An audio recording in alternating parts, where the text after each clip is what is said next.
सावन का सोमवार। अक्सर आपने हम सब ने ये सुना ही होगा कि हर लड़की को ऐसा कहा जाता है कि सावन का सोमवार का व्रत रखने से उसे अच्छा पति और अच्छा परिवार मिलता है।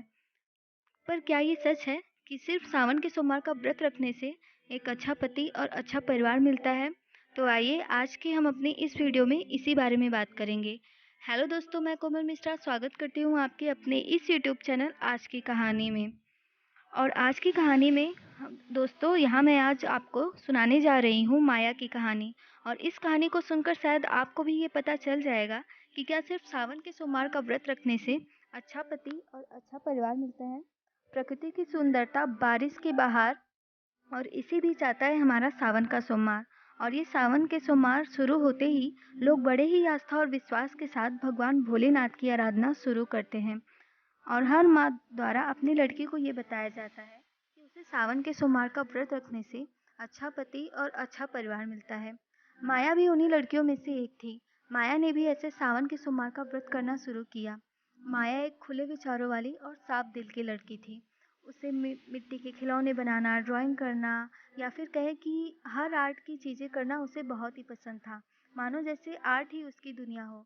सावन की बारिशों में भी अपनी इन्हीं आर्ट की दुनिया में खोई हुई वो कभी मिट्टी के घोड़े बनाती, तो कभी मिट्टी के कप प्लेट बनाती। सावन के दिन मानो यूं ही निकल गए, उसे पता ही न चला हो।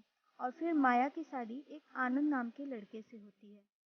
और आनंद के घर के रूल के हिसाब से उनके यहाँ लड़कियों को बाहर नहीं जाने दिया जाता था। और औरतों पर हाथ उठाना, उन्हें उससे सख्ती से पेश आना, जैसे उनके यहाँ घर की कोई मामूली बात हो। माया की जिंदगी अब आनंद के घर की उस चार दीवारी में सिमट कर रह गई थी। और उसे अब अपने किसी आर्ट के लिए बाहर नहीं जाने दिया जाता था। वहाँ अपने इन्हीं हालातों से रुआसी होकर माया एक कमरे में बैठी खिड़की के पास बाहर होती हुई बारिश को निहारने लगी। वो भी सावन की बारिश थी और दिन था सोमवार। इन सावन की बारिशों को देखकर माया अपने पिछले सावन के सोमवार के दिनों को याद करने लगी।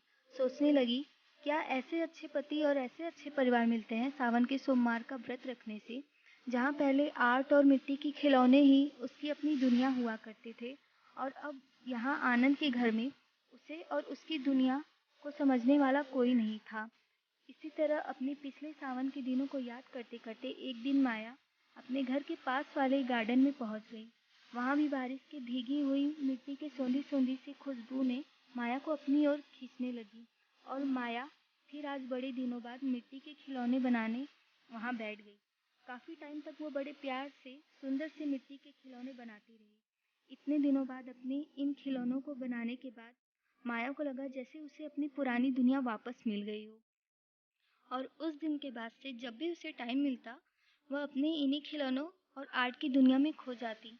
एक दिन ऐसे ही वह गार्डन में बैठी मिट्टी के खिलौने बना रही थी और दूर बालकनी में खड़ा एक छोटा लड़का उसे देखकर मुस्कुराया जा रहा था।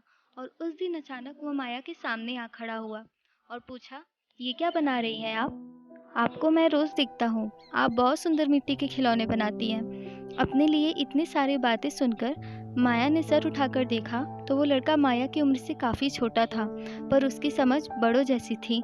माया का खिलौने बनाने के प्रति इतना लगाव था जिसे वह समझता था। वो माया से मिलने अब रोज आया करता था, उससे बातें किया करता था। एक रोज यूं ही उसने पूछा, इतना प्यार है आपको अपने इन खिलौनों और आर्ट की दुनिया से? माया ने हंसकर जवाब दिया, हाँ। तो उसने कहा, तो आप आर्टिस्ट क्यों नहीं बन जाती?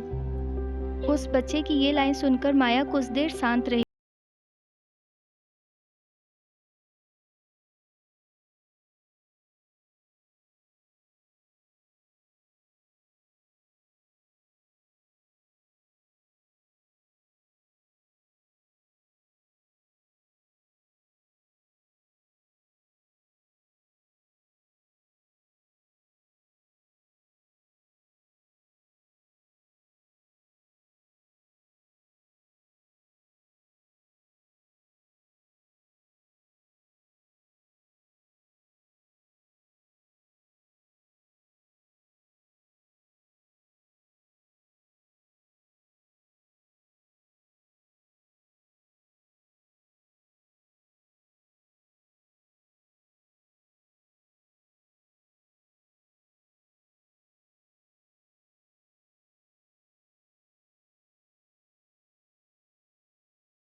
इतना ही। हम मिलेंगे अगले वीडियो में अपनी कुछ ऐसी ही रोचक कहानियों के साथ।